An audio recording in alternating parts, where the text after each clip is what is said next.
La memoria de los pueblos, de las naciones, de los países, se escribe en diferentes registros. En el Perú tenemos la suerte de poder recurrir a esta memoria a través de trabajos que recurren a diversas expresiones artísticas como la literatura, la pintura, la danza. Pero hoy pondremos el foco en el mundo del audiovisual, específicamente en el documental, que en los últimos años ha crecido en cantidad y calidad.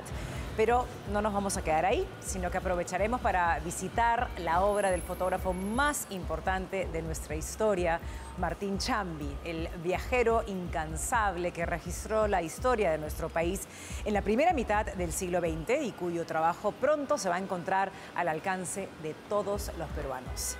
Bienvenidos a Presencia Cultural.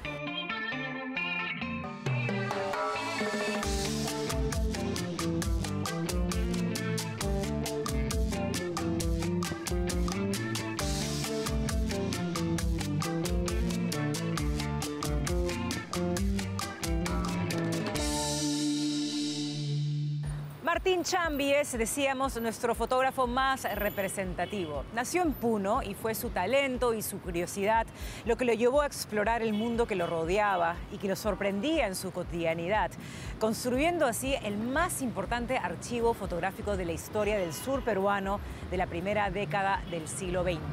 El año pasado se inició un proyecto en el que se digitalizaría la totalidad de su obra, más de 40.000 placas fotográficas. La nuera y dos nietos de Martín Chambi nos acercan a este maravilloso testimonio gráfico. Bienvenido, Roberto. Tu abuelo ha sido uno de los más grandes, por no decir el más grande, retratista del Ande peruano, en lo rural, en lo urbano. Uno de los fotógrafos más, sin lugar a dudas, el más universalmente conocido que hemos tenido en nuestro país. ¿Qué se siente ser el nieto de este maravilloso hombre que fue Martín Chambi? Se siente una responsabilidad enorme de tratar de conservar su obra y difundir la obra de Martín Chambi, un artista que vino de una población rural muy alejada en los Andes de Puno, especialmente de Coassa. Prácticamente se hizo solo, tuvo maestros. Para nosotros, los descendientes, somos 17 que estamos asociados en la Asociación Martín Chambi, tomamos eso como una gran responsabilidad y un reto de relanzar su obra, difundirla y especialmente conservarla. Es un archivo fotográfico de 100 años. 100 años. Por primera vez lo que hemos hecho es conservarlo profesionalmente, contratando profesionales en conservación, además haciendo una catalogación igualmente con profesionales y digitalizando la obra. Son 40.000 imágenes, claro, con un equipo de última tecnología. Claro. Sí. Ahora, eso ha sido un poco como por etapas, porque en el 2019 fue declarado el trabajo fotográfico de tu abuelo, de Martín Chambi, Patrimonio Cultural. Y eso dio inicio a que se conforme esta asociación que está conformado por sus herederos. Cuénteme un poco cómo ha sido ese proceso. Claro, el primer paso fue la conformación, la institucionalización de la gestión de la obra de Martín. Un hito importante fue lograr que sea declarado como Patrimonio Cultural Inmaterial de la Nación. Y han sido sucesivamente procesos que nos han permitido, por ejemplo, captar un fondo importante que proviene de la Embajada de Estados Unidos el año 2021 para hacer este gran proyecto. Este gran proyecto que involucra lo que mencioné. Y en paralelo también tenemos subproyectos que, por ejemplo, el proyecto educativo dirigido hacia un colegio en una comunidad rural, que digamos era una de nuestras metas, difundir la obra de Martín hacia poblaciones muy parecidas a su origen. Claro. La obra de Martín hacia su origen, porque es bien sabido que Martín es muy conocido en el mundo, digamos, artístico o de cierta élite cultural conocedora de la fotografía.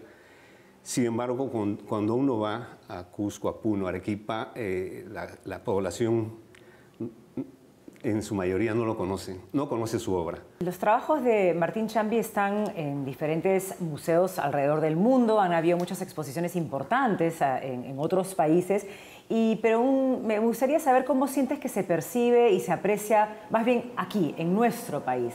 ¿Cuál es el valor que los peruanos le damos al trabajo de Martín Chambi en comparación, por ejemplo, cómo se ve pues, en el exterior? Claro, en el exterior se aprecia muchísimo la obra estética, por ejemplo, y su valor como algo extraño para el mundo occidental. Se aprecian esas dos vertientes de su obra.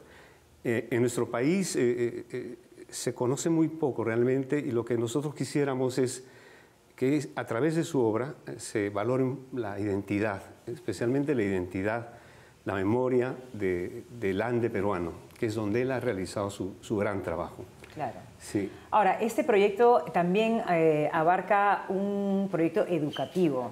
En ese sentido, me imagino que también tiene que ver con conectar a las nuevas generaciones, a los jóvenes, con el trabajo de nuestro gran fotógrafo Martín Chambi. Entonces, cuéntame un poco de ese proyecto educativo que hace que la gente joven se sensibilice, ¿no?, a través de estas maravillosas fotografías y se dé cuenta del valor de lo que tenemos en nuestro país, ¿no?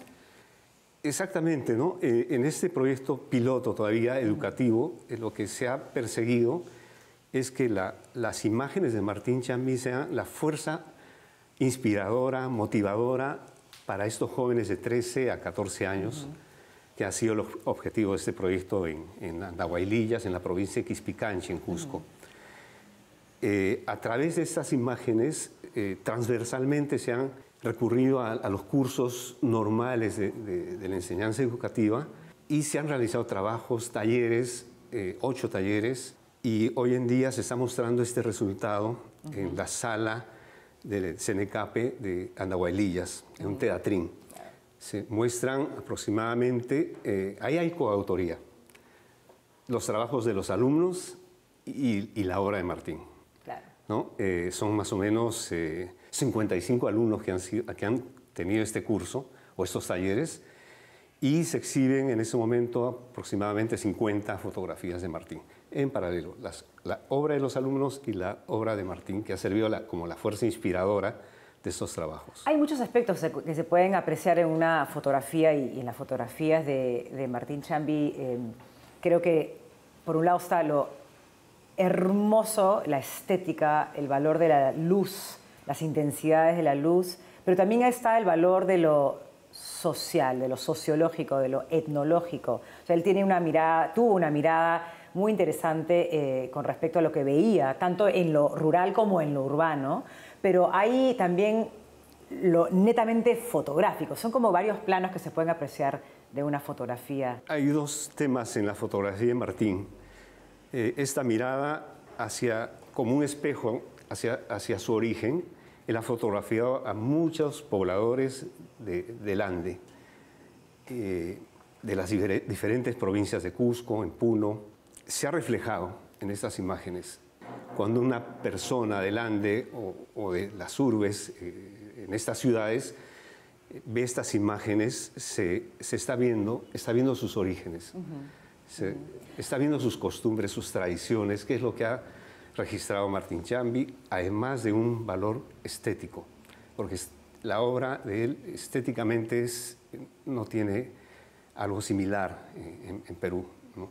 El empleo de la luz natural, además él ha sido como un escenógrafo, ha armado grupos, gracias a su carisma, a su personalidad. Él tenía un dominio escénico para armar grupos de decenas de personas o de 2 personas o 3 personas. Ese es un valor importante. Eso es muy interesante, porque sí, uno puede apreciar una fotografía, pero no piensa tal vez en el talento que tiene el fotógrafo de generar la situación ideal para quien está siendo fotografiado se sienta cómodo, que se expresen también las emociones del retratado. Eso es un talento del fotógrafo, definitivamente.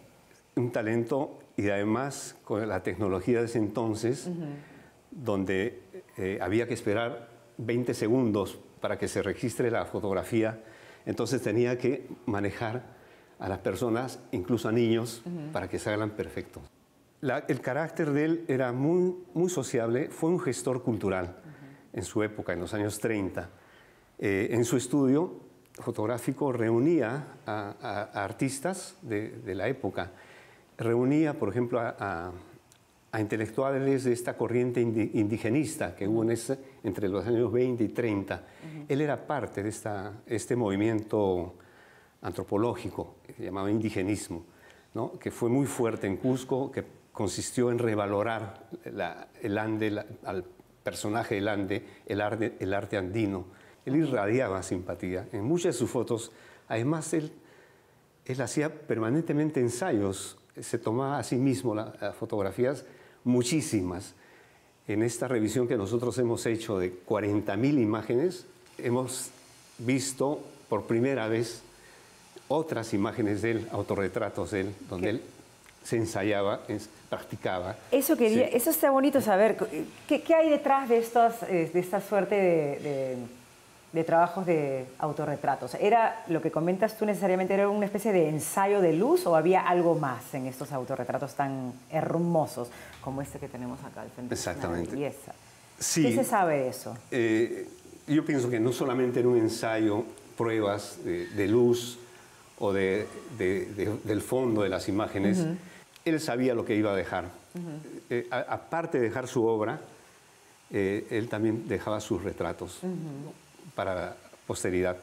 Algo muy valioso para comentar, él hizo un trabajo artístico no lucrativo, que son sus fotografías, quizás las más valiosas, fotografiar a los personajes del Ande, a la gente común, a los campesinos, a los indios.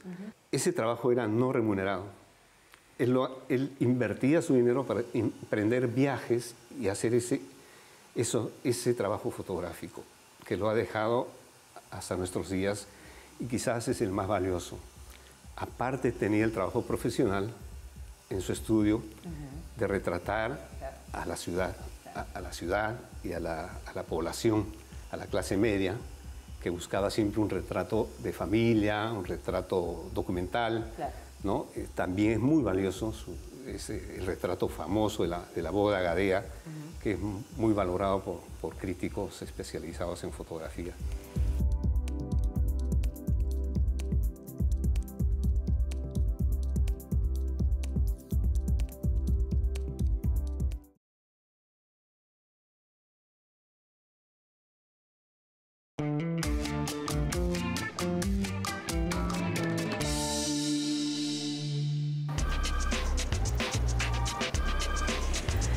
¿Qué es lo que ha sucedido para que el documental peruano despegue y se diversifique a pesar de lo caro y difícil que resulta hacer cine en el Perú? Iniciativas como DocuPerú, por ejemplo, estimulan y acompañan la curiosidad de documentalistas amateurs y experimentados para desarrollar historias que impacten y alimenten nuestro acervo audiovisual. Vamos a conocer un poco más de cerca.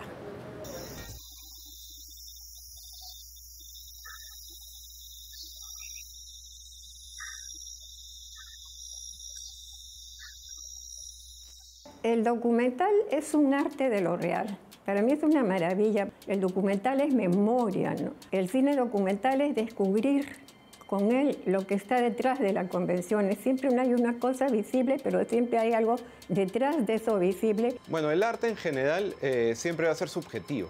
Yo creo que el documental se puede construir desde lo personal y a raíz de eso conseguir un punto de vista. El documental, como todo cine es una construcción, ¿no? Y distintos equipos, distintas personas van a tener distintas miradas frente a un mismo fenómeno, ¿no? Entonces, hacer un documental sobre un tema implica que yo lo voy a ver de una manera y otra persona que podría trabajar el tema perfectamente haría un gran documental desde otro lado, ¿no? Viendo otras cosas, ¿no? Y eso es fantástico también porque finalmente se genera también un diálogo entre distintas miradas del mundo. Yo creo que el punto de vista para cualquier director es algo muy difícil de conseguir porque es eso lo que te hace único y hace que tu mirada sea única.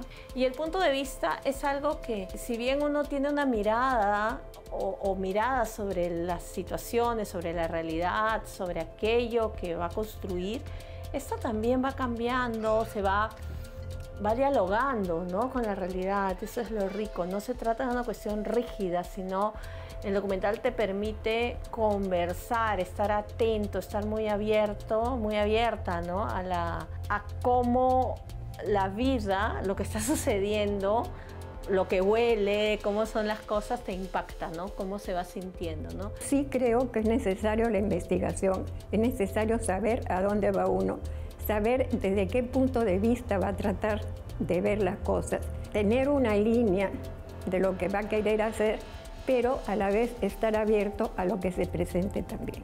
En el Perú pasa mucho que lo asociamos a lo periodístico, quizás, con una pregunta y a buscar distintas respuestas. En cambio, en el cine, en tanto arte, un poco lo que se busca es generar nuevas preguntas, otras que no se hayan hecho antes. El punto de vista no es rígido, lo que voy existe, pero no es rígido. Y la construcción es una manera de creación. Entonces tampoco es rígida, no se va dando, ¿no? Y en el documental sobre todo se va terminando de construir en el montaje, ¿no?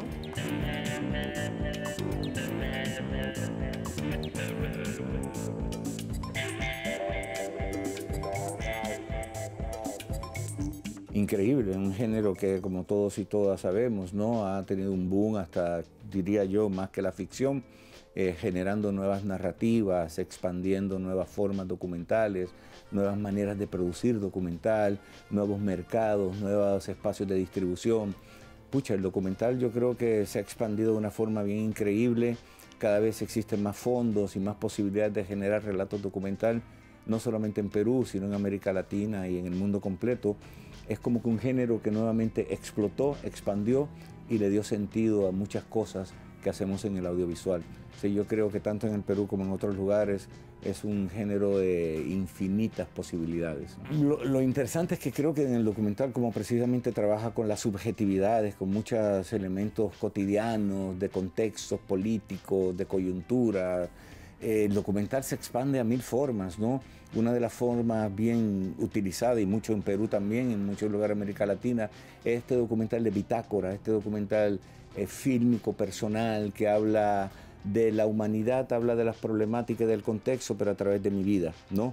Yo soy el eje principal que da paso a otras narrativas y otras visiones del mundo, pero a través de mi mirada bien personal. Entonces, estos documentales bien íntimos, bien personal, que son bien políticos, ¿no?, creo que se han expandido mucho en producción, en narrativas, en circuitos, y como el mundo cada día está en una disyuntiva y una complicación política, ideológica, de clases, de medio ambiente, y las pugnas de los que tienen más cada vez más y los que tienen menos cada vez son más, pues el documental político que reivindica las luchas de los diferentes sectores, de los diferentes seres humanos y políticas, pues cada día está más presente también en el quehacer documental, temática LGTBIQ, transgénero, temáticas de territorio, de cuerpo, territorio político, ecosistemas.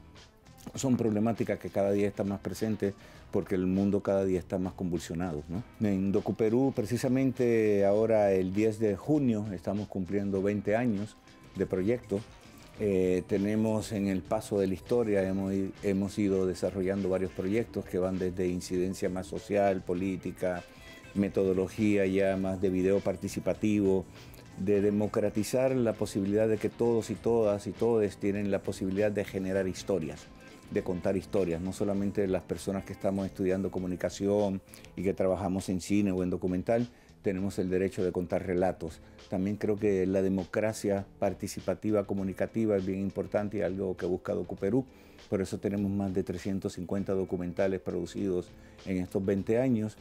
Está la formación con la metodología DocuPerú y está la producción también DocuPerú, que ya estamos desde hace unos años haciendo largos, cortos, ya con una lógica de teátrica, ya de distribución, de festivales. O sea, en estos 20 años nos hemos ido posicionando en esos tres niveles: formación, trabajo educativo y trabajo de producción, ¿no? Que para hacer documental es necesario el dinero, la infraestructura, el networking, coproducciones, pero también es necesario el corazoncito y querer hacer documentales. En un país como el Perú, donde la historia no hay que rascar mucho, ¿no? No hay que escarbar mucho, están bien presentes y solamente con un poquito salen 80.000 historias personales, políticas, sociales y más todavía en la situación que está viviendo el país ahora. Creo que cada día es más importante reivindicar las clases subalternas, las dinámicas cotidianas y todos esos sectores sociales que hacen este país tan increíble y tan hermoso y tan complicado a la misma vez. Entonces yo creo que el documental es una herramienta para democratizar, para hablar de tolerancia y sobre todo de amor también, ¿no? Y yo creo que el documental es un arma importante también para inscribirnos personalmente en la historia, ¿no?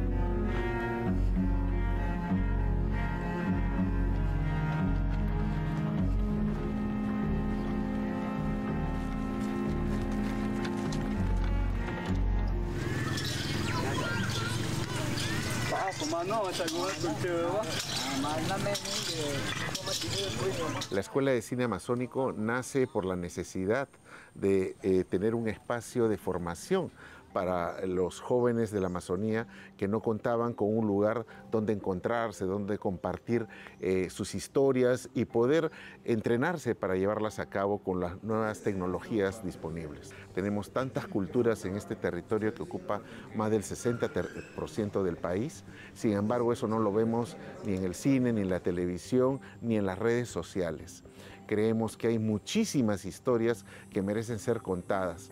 Y no solamente contadas, sino crear los espacios para ser difundidas. Creemos que esto es posible realizarse en espacios como este, donde los jóvenes crean y colaborativamente, utilizando lo que llamamos la minga audiovisual, pueden lograr a partir de este trabajar juntos, construir juntos, soñar juntos, para poder mostrar un país realmente diverso, un país donde nadie se quede callado y todos los rostros se presenten frente a las pantallas. Como realizadores audiovisuales hemos viajado por todo el Perú, especialmente por la Amazonía, y lo que encontrábamos eran personas en diferentes comunidades que querían que les diéramos formación, talleres, cursos. Evidentemente uno lo puede hacer con muy buena voluntad, pero de nada sirve cuando no hay sostenibilidad. Por eso creímos que era necesario tener un espacio permanente. Y este espacio nació en Pucallpa el año 2014. El proyecto Cine Vivencial, donde hicimos alianzas con comunidades indígenas y el equipo de la Escuela de Cine viajó hasta esas comunidades para hacer talleres donde participaban tanto jóvenes realizadores indígenas como realizadores de otras partes del país y del mundo, quienes colaborativamente, mediante la minga audiovisual, producían obras audiovisuales en solo 7 días. Las obras producidas en los talleres Cine Vivencial se mostraron públicamente en programas de televisión. Y programas de televisión que no solo mostraron las obras producidas, sino obras producidas por mujeres indígenas amazónicas. Porque lo que notamos es que la mayor cantidad de participantes en nuestros talleres son mujeres. La mayor cantidad de personajes de las obras producidas son mujeres. En la Amazonía peruana no hay el acceso a la cultura que tenemos en las grandes ciudades, a la cultura formal, al cine internacional. La influencia en las obras de los chicos está marcada por la televisión, y la televisión local básicamente produce reportajes. Esto se notó en la primera etapa, pero ha sido todo un trabajo de lograr que accedan a otras obras, continuar con los Jueves de Cine Amazónico, que es un espacio para ver películas diferentes, y ha habido toda una evolución. Y yo creo que la minga audiovisual que proponemos y el espacio de encuentro intercultural donde chicos de pueblos indígenas, hombres, mujeres, se conectan y trabajan juntos con realizadores de otras ciudades, de otros países, creo que ese intercambio ha ayudado mucho a enriquecer el contenido de las obras, la forma de las obras, la estructura, la narrativa. Para que el alcance de cine amazónico se amplíe, tenemos que, en principio, empezar a romper con esos estereotipos, esos prejuicios que existen sobre la gente amazónica, ¿no? Es triste encontrar en programas cómicos principalmente todos estos personajes que estereotipan y denigran muchas veces a hombres y mujeres de la Amazonía, ¿no? Y yo creo que el cine tiene que ser una ventana para mostrar las identidades desde las diferentes perspectivas de los peruanos. Y yo creo que poco a poco, si hubiese una política nacional, por ejemplo, para dar algunas horas semanales en el canal nacional para que estas obras puedan ser difundidas, estaríamos aportando mucho para la construcción de nuestra nación peruana. Porque si no nos conocemos, ¿cómo nos vamos a integrar como nación? El cine es una ventana fundamental para lograr integrarnos como país, conocernos como país, comprendernos como seres humanos y acercarnos a las culturas. Eso es hacer una película, es una gran aventura, como nuestra propia vida. ¿Cuándo empiezas a escribir tu historia? ¿Cuándo empiezas a filmarla?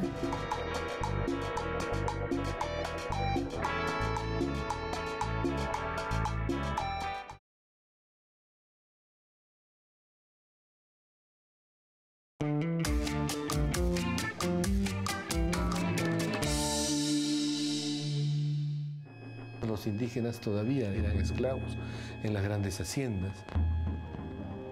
Pasar un noticiario sobre cuándo. La mitad del cine aplaudía y la otra mitad pifiaba, pateaba. Esta guerra civil. Bueno, el arte en general siempre va a ser subjetivo, ¿no? Digamos, siempre hay una mediación. Hay alguien que está observando esa realidad, que puede ser un individuo o puede ser un colectivo, ¿no? En el cine siempre es un equipo, finalmente, un equipo creativo el que aborda el proceso. Entonces, no es que es objetivo, ¿no? Pasa que en el cine documental a veces, en el Perú pasa mucho que lo asociamos a lo periodístico, quizás, ¿no? A una búsqueda orientada a entender un fenómeno con una pregunta y a buscar distintas respuestas. Tú dices documental y dices, reportaje, ¿no? Ahí está como asociación.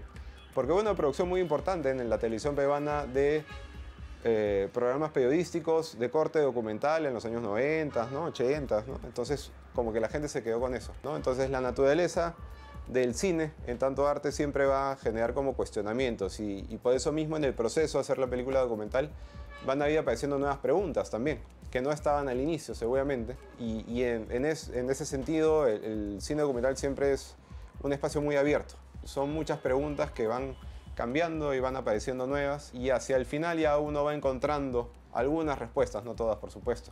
La idea es que queden abiertas para que el espectador pueda completar también la ecuación a la hora de ver la película, ¿no? Y terminar de darle sentido a lo que está viendo. Entonces siempre es un proceso abierto, creo, sobre todo en el cine documental, donde el camino siempre puede generar nuevas rutas. Creo que el lenguaje documental es una herramienta muy importante para el cine contemporáneo porque, por un lado, por temas de producción, puede amoldarse a nuevas maneras de hacer cine. Y desde la aparición de las cámaras digitales, ¿no? Digamos que es algo que surge a fines del siglo XX, comienzos del siglo XXI, se popularizan y ahora, digamos, cada quien lleva una cámara en su bolsillo, ¿no? En su celular.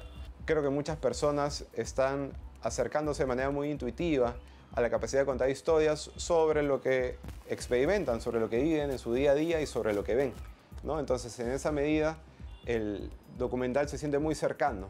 Es más fácil hacer una película documental en términos de costos y de producción, quizás, que una película de ficción, que va a tener más variables a tener en cuenta, ¿no? Quizás un documental puede hacerse una sola persona con su celular y ya está. Una película de ficción también, pero es menos común, ¿no? Entonces, creo que eso ha hecho que hayan muchos más documentales haciéndose, ¿no? Algunas para salas de cine, otros para YouTube o redes sociales, pero finalmente es un lenguaje que se va explorando constantemente, ¿no? Hay libertades por ejercer desde el cine, ¿no? Ser creativos, creativas, ser libres de experimentar siempre con nuevos formatos, ¿no? Que siempre estar buscando cosas nuevas a la hora de narrar historias. Creo que eso va a hacer que se genere un interés también mayor por ver. Pasaron muchas cosas y no todo está dicho.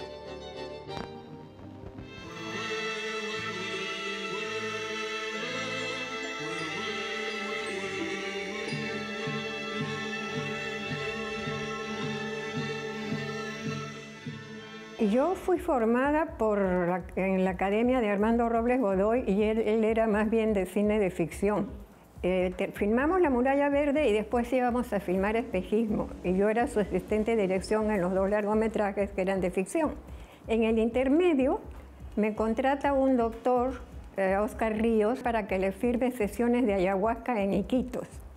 Para mí eso era algo completamente nuevo, entonces acepté, nos fuimos a Iquitos. Bueno, eso fue un descubrimiento impresionante, ¿no? Porque de repente encontrarme con la esencia de la Amazonía, con las sesiones de ayahuasca, con esa magia, con eso, me impresionó tanto que me di cuenta que el Perú era, la realidad peruana era muy desconocida para la mayoría de los peruanos. El documental es un arte de lo real, es descubrimiento. El cine documental es descubrir con él lo que está detrás de la convención. Siempre hay una cosa visible, pero siempre hay algo detrás de eso visible y con el género documental uno encuentra eso. Muestra lugares a los cuales de otra manera quizás no se llegaría nunca. Rescata personajes, es un testimonio. El documental es memoria, ¿no? Toda la vida yo he investigado mucho, para mí siempre ha sido muy importante investigar sobre el tema, establecer más o menos una línea que yo seguiría, que era lo que a mí me interesaba. También hay que estar abierto a las cosas que se pueden presentar y que uno no esperaba. Muchas veces suceden cosas inesperadas que son de una riqueza enorme y que enriquecen el documental.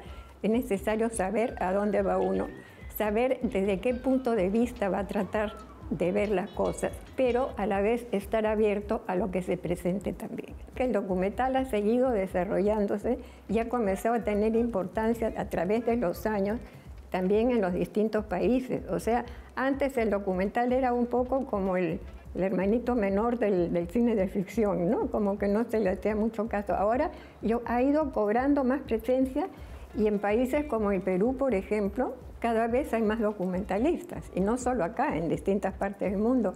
Hay más festivales especializados en documental, hay más apoyo al cine documental. Entonces sí hay un desarrollo importante del cine documental.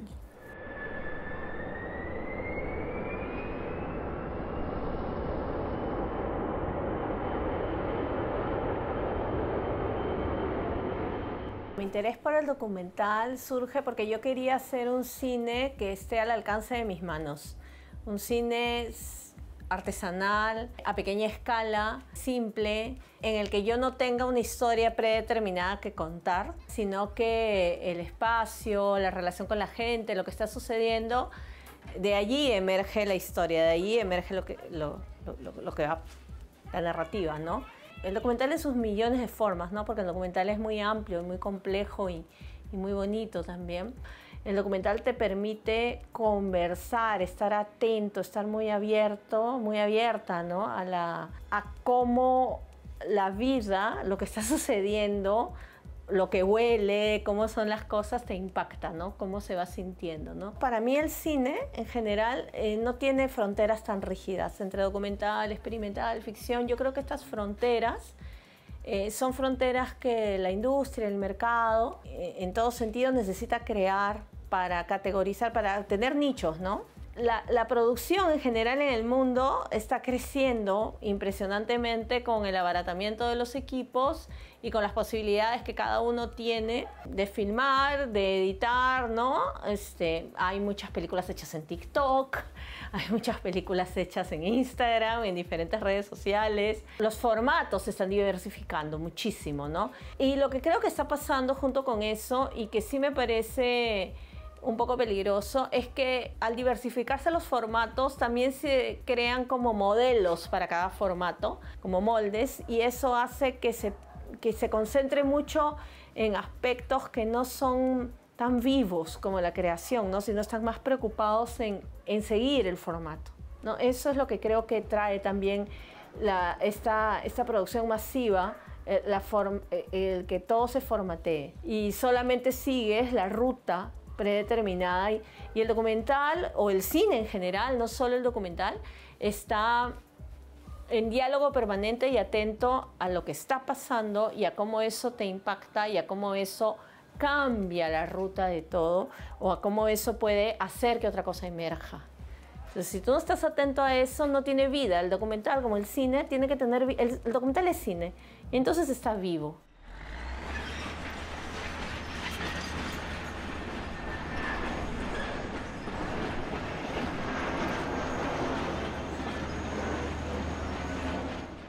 La mañana en la que te fuiste se ha quedado muy grabada en mi cabeza. Tu parada en la puerta de la casa. De nuestra casa no volteaste a mirarme, solo te fuiste.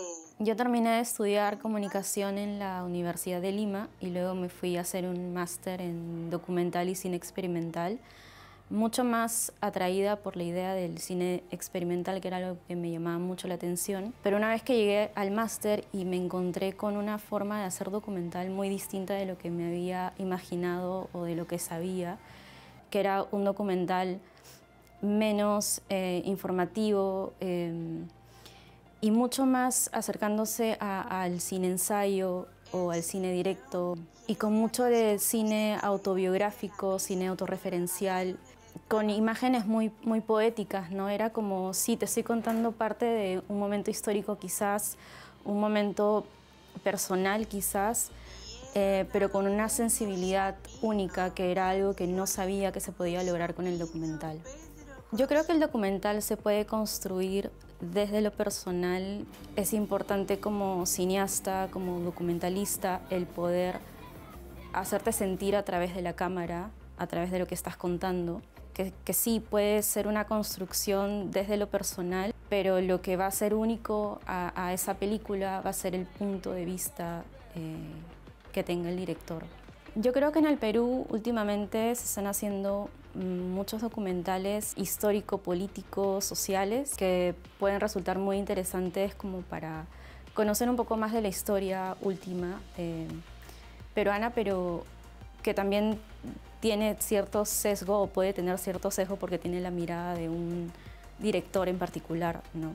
Y creo que es muy importante, por ejemplo, recuerdo el documental de La Revolución en la Tierra, que fue un documental que se vio mucho justamente porque tocaba un tema muy político y un tema muy polémico, que hizo que muchos del sector conservador de la política peruana tenga mucho miedo, ¿no? Y que eso fue más bien lo que hizo que vaya mucha más gente a verla.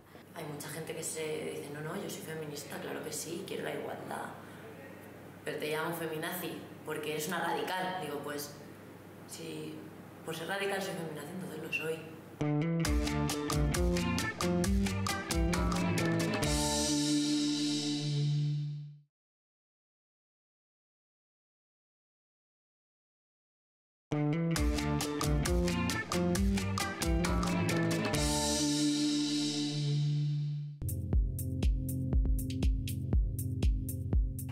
Me imagino que el hecho de haber nombrado el trabajo de Martín Chambi como patrimonio cultural, eso genera pues un nivel de protección bastante considerable, ¿no? a la obra.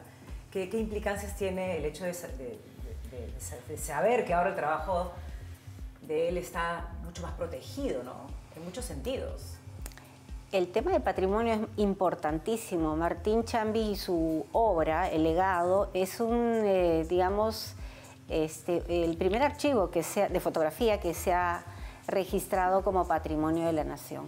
Creo que es un precedente importantísimo para el país, porque de alguna manera se resguarda, se conserva y se difunde la obra a nivel nacional. Ese es nuestro, digamos, nuestra meta, ¿no?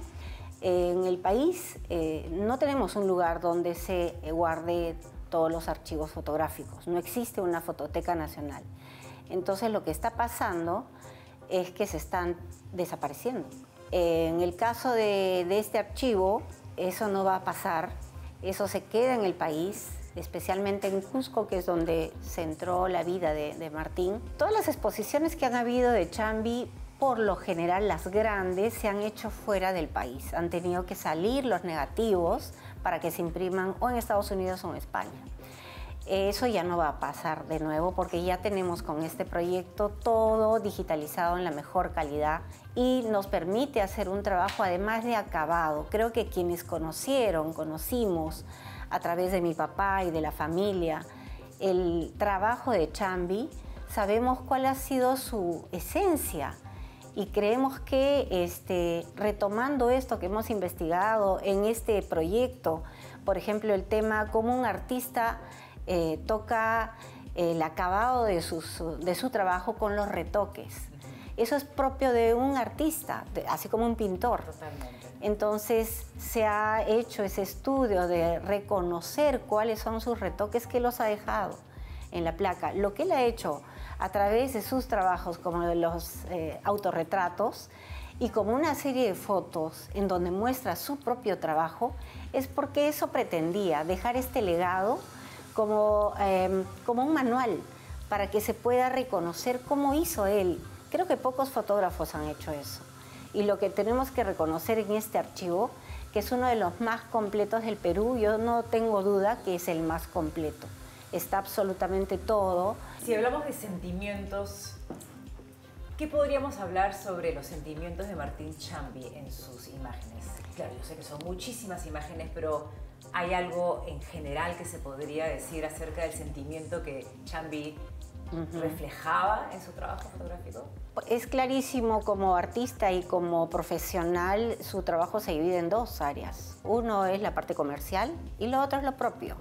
Dentro de lo propio, y es lo que probablemente van a salir cuando ya esta cantidad de imágenes se descubran a la luz, una serie de investigaciones que comprueben eso.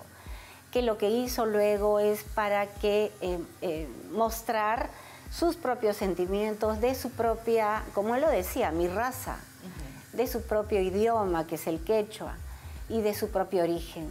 Creo que eso es lo más valioso que este artista tiene y por lo que es reconocido internacionalmente como un auténtico fotógrafo indígena. Lucrecia, que es nuera de Martín, debe tener algunos recuerdos que podría quizás compartir con nosotros. Muchos recuerdos. Lo he conocido desde muy niña, porque uno de mis hermanos era compañero de estudios del que ha sido mi esposo, Manuel Chambi. Siempre nos hacía posar a toda la familia. Me acuerdo mis cuñadas, ay, se aburrían y a cada rato nos toma fotos, decía. Pero él siempre pensando como un recuerdo y haciendo sus cosas.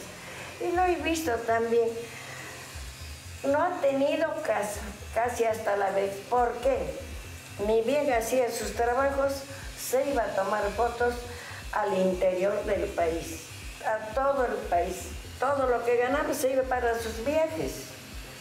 Cuando han tenido casa ya, cuando él no ha podido salir, porque todo lo que ganaba lo invertía. Pero ahí está, nos ha dejado tantos documentos tan valiosos, un recuerdo no solo para nosotros, para la sociedad, para la humanidad. Son fotos que tienen un valor artístico inmenso y un recuerdo y más que todo, cómo ha sido el Perú indígena de esas épocas. Uno viendo las fotos va recordando, va aprendiendo también. Esos son los recuerdos que tengo de Martín y lo he admirado siempre.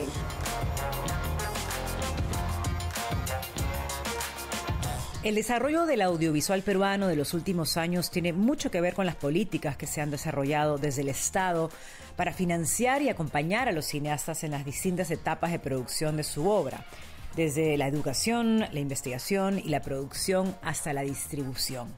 La Dirección del Audiovisual, la Fonografía y los Nuevos Medios, DAFO, se ha convertido en un aliado importante en el desarrollo de la producción del audiovisual en general y del documental en particular.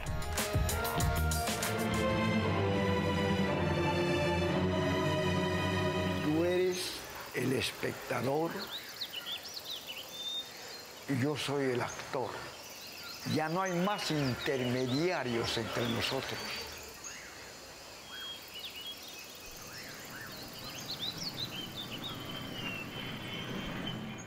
Con los estímulos hemos financiado desde el 2012 alrededor de 65 proyectos de documental. Se ha invertido más de 15 millones de soles en estos proyectos, de los cuales 20 son de regiones diferentes a Lima y Callao.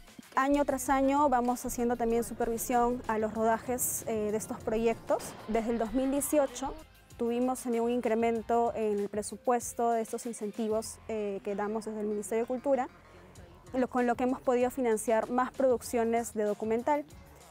Previo a este año, por ejemplo, financiábamos entre 2 a 4 documentales. Del 2018 en adelante ya financiamos de 9 a 10.